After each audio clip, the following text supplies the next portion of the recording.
Hi there, dear guys and girls. I'm Petra for all the new subscribers. I'm a life coach and advocate for survivors of narcissistic and emotional abuse. Welcome back again, and thank you for your continued support of this channel. I am absolutely grateful to all of you. So today, a very important topic, as all topics are when it comes to narcissism and when it comes to healing from narcissistic abuse. There are two important values that we take with us from childhood, and we carry them with us through adulthood as well. And that is fear and love. But when you have been growing up or experienced your childhood from a narcissistic bubble, from a narcissistic cocoon, you have not been taught how to have unconditional love. It is part of your essence, yes, but it has been suppressed from the time you were little. So all the good things in life, all the good values, all the juice of life has never been shown to you in a loving way. If anything, that has all been repressed throughout your life. And this is what happens with anyone who has experienced their childhood through this narcissistic cocoon, is that you will develop certain behavior patterns, certain thought patterns that keep you paralyzed for a very long time until you become aware of the pattern that has been implanted in your mind, in your brain from a very young age. So what it boils down to is that you have always associated love with conforming to the demands and the wishes of the narcissistic parent. So you have been taught and conditioned and programmed to give in order to get nothing. So this is why when we leave a narcissistic home as adult children, we only know how to give. We are always putting others before us. We never put ourselves first because we have been taught that this is selfish, that this is not the way to go, that you need to put others before others' needs before your own needs. So there is also a lot of devaluation and underappreciation that goes into growing up in a narcissistic cocoon. You will always be devalued by your parent, whatever way that is. To use my husband as an example, he was raised by a narcissistic mother and was always given, from a very young age, was given chores to do. Now, there is nothing wrong with giving chores to your children, but it is the intent of giving those chores. She simply saw her boys, she had two boys, my husband and his brother. She saw them as extensions of herself. And this is very often the case for a narcissistic parent. They see their children as extensions of themselves. So they will control their children's behavior in a very destructive and a very evil way. So the chores that are given, if you as a child, and I know this was true for my husband as well, when he would say, but I don't want to do my chores, I want to go out and play with the other kids, that would be met with anger from the narcissistic mother. That would be met with beatings. They would be locked, the boys would be locked in the cellar in the dark. Now you can imagine what that does to a very young child, is that fear is instilled in them. And even though later on in life, when you are no longer in that cellar, you still feel that fear within you. It has become a part of your everyday life. So it can be fear showing up in very many different ways. It can be fear in the workplace, can be fear in relationships, fear in interactions with others, in friendships, whatever the case may be. That fear is always there. So to maintain their very fragile self-esteem, in the case of the narcissistic parent, they will do anything to control their children, to abuse their children verbally, physically, mentally, psychologically. It's all about abuse. It's all about treating the child not as a human being with strengths and limitations, but treating that child as an object. And that is a very sad and very destructive way to grow up. So this is one of the reasons why adults who have endured childhood abuse have a very challenging time in releasing those beliefs that were put into their brains at a very young age and giving themselves permission to stand in their truth, to speak their truth, to design and consciously create the life experience that they wish for themselves. This has everything to do with your thought patterns, and your thoughts affect your feelings, and your feelings affect your emotions.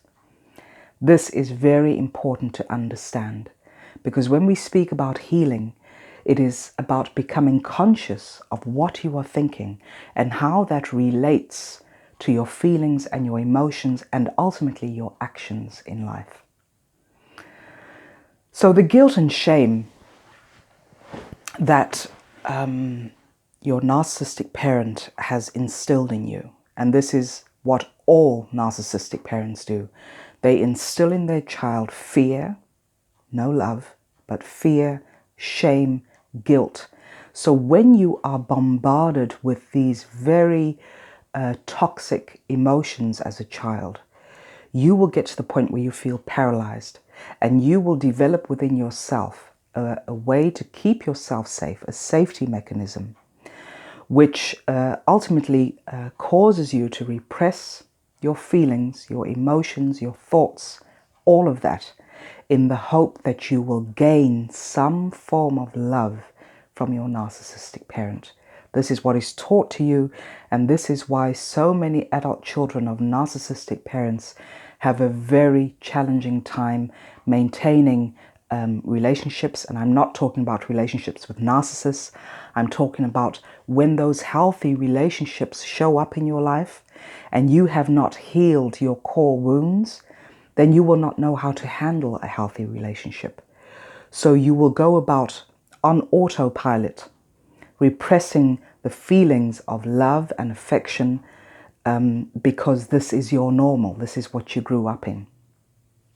And yet still, on the other hand, hoping that that person, your healthy partner, will see through your core wounds and love you unconditionally. But oftentimes this is not the case, because it really comes down to you. If you are willing and committed to healing those core wounds, that is when you are open, that is when your heart opens to being in a healthy relationship where you are valued, where you are loved unconditionally, and where you are respected and appreciated. So ultimately, you have been taught by your narcissistic parent to have an unconscious denial of your true essence. So when you were born, every child has their true essence. That is the truth of who you are. And that is your authentic self. But again, you have been taught to have this unconscious denial. And having this unconscious denial is what perpetuates self-loathing, self-sabotage, reprimanding yourself, thinking of yourself as being unworthy, as being unlovable. And this shows up in people-pleasing. This shows up in not setting boundaries. And again, this is a denial of your own needs. Every single human being has needs, wants, desires. This is part of who we authentically are. And this is also what we need to be very active in our lives in order to fulfill our life's purpose. Everyone has a life purpose. And if your thoughts, your feelings and emotions are not aligned with your life purpose, then this is where the inner conflict is created. So you will go through life with blindfolds on, listening or feeling that there is an authentic self to you, that there is a truth within you. But again, the fear and the shame and the guilt that the narcissistic parent instilled in you is what is going to keep coming to the surface.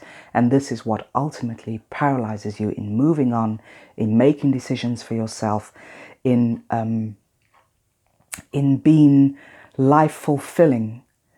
Because that, you know, my job as a life coach is to assist you in consciously creating your life's vision. It is within you. Sometimes you need someone to help you see yourself from a different perspective. And when you see yourself from a different perspective, that is when the truth of you comes to the surface. That is when your essence is revealed. And that is when you get to make those very true choices that belong to you in order to get your life back into motion, as opposed to having your life on pause all of the time.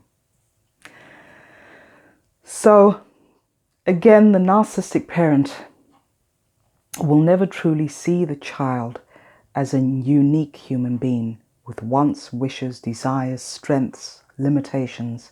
You are never seen that way. The narcissistic parent simply sees you as an object. And this object is there. You as that child are put there to be abused. This is a very sad but very true truth. You are used as an object. You have to conform and you have to fulfill every desire of the narcissistic parent. There is no love involved. If you are, you know, as a child wanting certain things, I've said this several times, where you wanted a certain color in your bedroom or you wanted to wear a certain type of clothing, but all you got to hear from your narcissistic parent is, you're so ugly, you're so horrible, you don't deserve to have your room painted in the color that you wish. You will wear the clothes that I give you. You will not have a choice in that.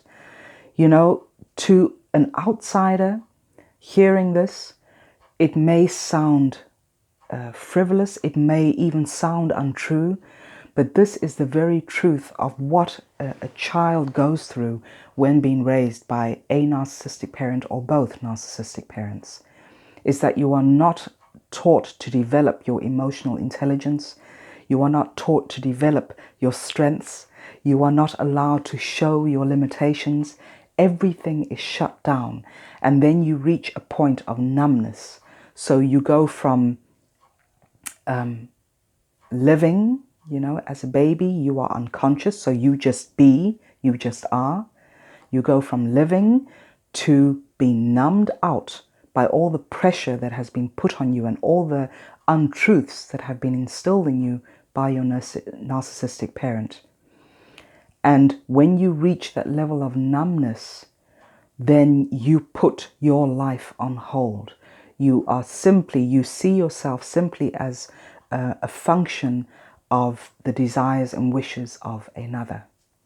So all your wants and needs and desires and vision for your life is put on hold. So what fear actually is truth on pause.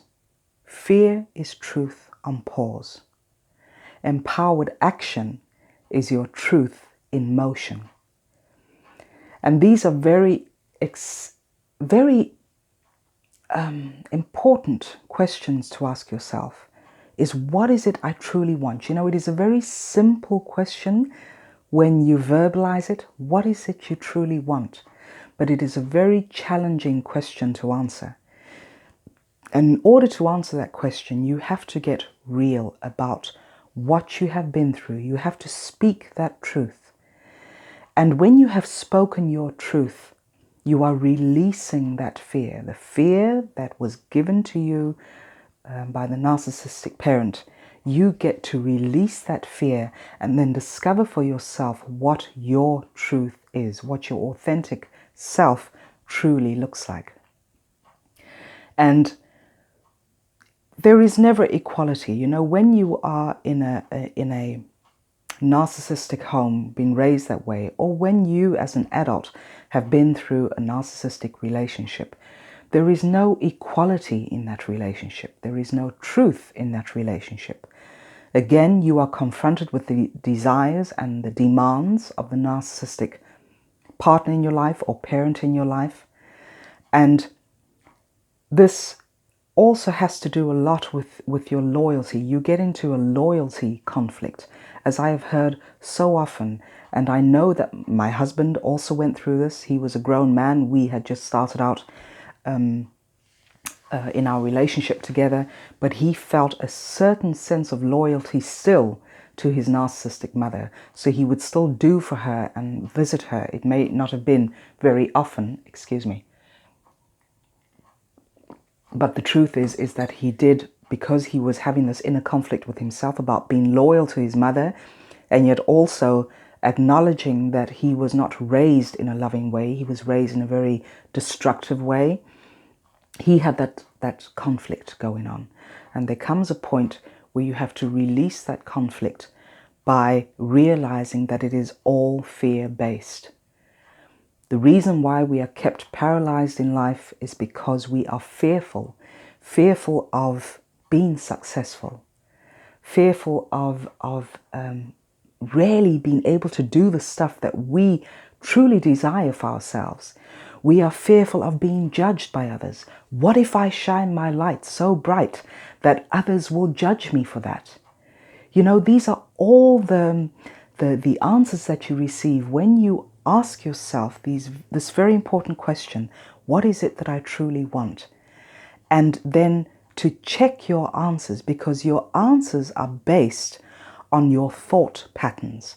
Whatever the narcissistic parent taught you about yourself, this is what your answers are based on. And 9 times out of 10, they are fear-based answers.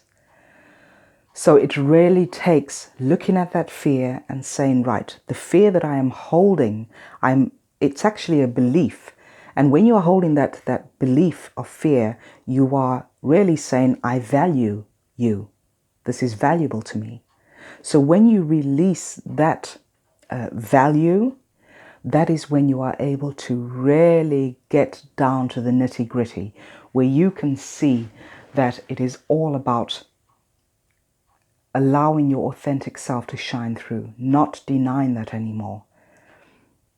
Seeing where you self-sabotage, seeing where you self-loathe, seeing how you speak to yourself on a daily basis. It's usually your inner critic that is speaking to you. But again, this all ties in to your belief system, to your thought pattern. So growing up, you know, just to come back to the topic of the video, is your whole childhood has been experienced through this narcissistic cocoon.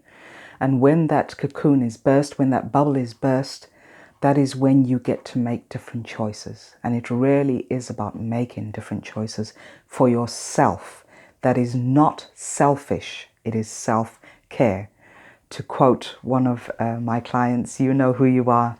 If you're watching this, this is something we spoke of last year. And it is not about being selfish. It is about being self-caring towards yourself. Taking yourself seriously in that department.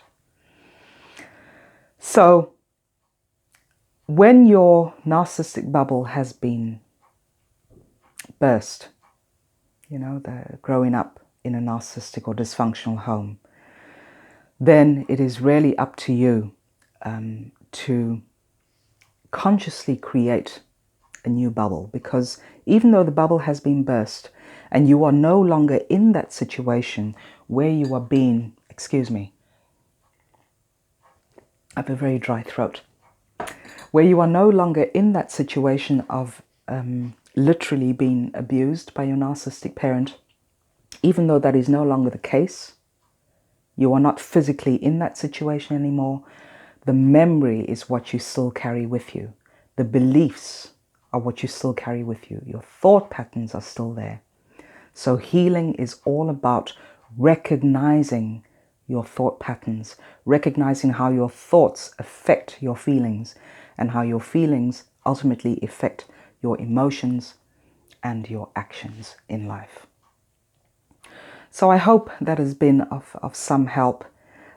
Share your story of growing up in a narcissistic home if that is what you wish to do.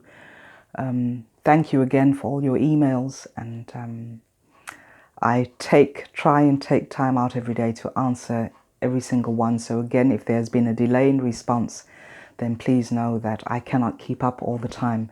So thank you for being patient with me.